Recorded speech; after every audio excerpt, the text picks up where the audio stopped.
Pull up in the gold, I'm leading. But them other man. I had been a Scrum Master for the past 2 years. The first job was in my previous company where I started out as a software developer, junior software developer, and then I transitioned into the Scrum Master space. Then I kind of wanted to change company-wise, and then I transitioned onto another company, which is the company I just left. For this video to be more of a learning process, a learning one, but don't forget to like this video as well, subscribe for more videos. All right, getting into what a Scrum Master does. Now, when I first started the job, I only had experience of a Scrum Master because I was a software developer, and in the group of software developers we had a Scrum Master. She was amazing, great mentor, taught me a lot. So I pretty much learned on the job, see how she was doing her job. So when she left, I got to feel her steps.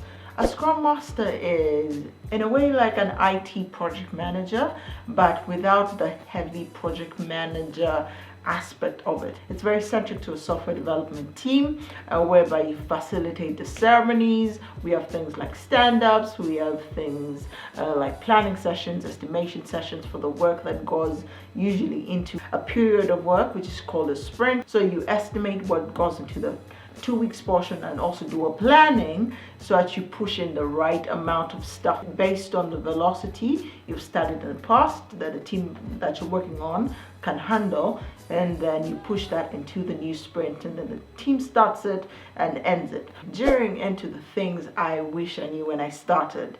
Okay, this I kind of knew it a bit, that it's a very people-centric role or job. Something that I got the inkling about, but until you start, oh my goodness, your people skills must be on 100. You must have the ability to remain calm under pressure, because in most cases, those around you are freaking out. So in a way, you're supposed to reel them back in, show them the bigger picture, because a lot of times developers are very detail oriented. They want to do this, they only focus on that what I'm doing is providing this value. And you as Scrum Master, you're supposed to kind of distance yourself and see everything from a bird's eye view, and you're able to recognize that effort that developer is putting in, yes, it's useful, but it's not useful right now, or it's not useful in the immediate future. Though the whole thing is not to manage people. People should be able to know what they're supposed to do and be left alone to do it. So you're just supposed to coordinate all that, and if you're good at that, and if you love interacting with people, solving problems with people, then you will love the role. Another thing is, when you're starting out as a Scrum Master, it's a lot better if you're a Scrum Master for one team, and then after a month, after you've gotten your feet wet, you know how to handle everything, bump it up to 2, and try not to stay on one team for a long time, because you will get bored.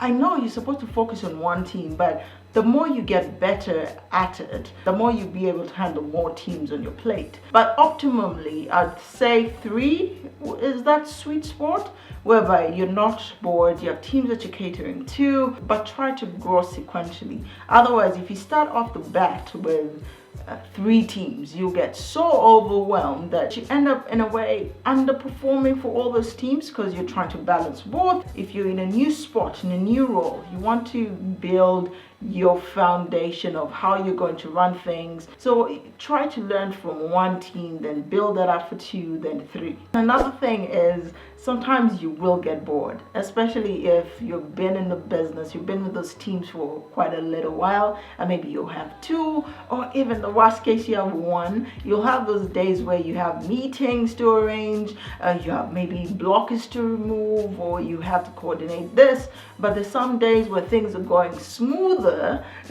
Things can't go 100% smoother than usual. You will feel bored. Okay, what do I have to do? I've done this. I have created a Confluence page for this. I have organized this. I haven't organized that. And you want something that will stimulate you. If you sense yourself heading over to that boardroom, try to talk to your manager and see if they can give you another team, or see how you can expand your role into something else where you're doing Scrum Mastering for maybe 75% and you're doing something else. The next one, some days you're going to be so busy, especially if you have back-to-back meetings with more than one team. You go for a planning session, estimation, then tomorrow you have an estimation for the other team, a planning for the other team, you have a retrospective for the other team. So you have to also put yourself in a mindset, because also a retrospective is kind of like a therapeutic session that you have with your team, where they talk about things that went well, things that didn't go so well. So you also have to set the stage for that. Okay, those are some of my top points why I decided to leave the role. And I think that for now, that is it for my Scrum Master journey.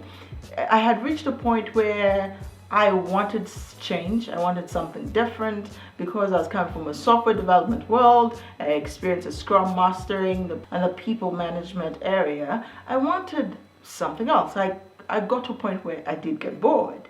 Yes, you had some days where you get excited. I was most excited on days when we had meetings. I like talking to people. I like trying to solve problems with people through discussions and try to see, okay, how should we go about this? And on days when that wasn't happening, I was honestly so down, so bored, not feeling useful. I like to feel useful, pretty much. So now that is why I decided 2 years, it's a little bit over 2 years, I think it's 2 years and 3 months since I first got into it. And I think that is a good time. It's a good portion to head over to the next thing. So don't forget to subscribe to see what I'm going to be up next, what I'm going to be doing. I am excited to see what that journey avails, how I can compare it to my software developer journey, to my Scrum Master journey. And I think I'm that kind of person where I like to experience the other, and then maybe after a while I'll be like, okay, what was because I love being in the tech space. It's now just to experience different aspects of the tech space, and then yeah, it's part of a journey, it's part of growth, change. I'm open to change. I quite like change. I'm excited for the new journey, for the new space. And yeah, don't forget to subscribe. Like I mentioned earlier, it helps me out a lot more than you know. But otherwise, that is it for me for now. Hopefully you enjoyed this video, found it useful. See you in the next video. Peace. All right.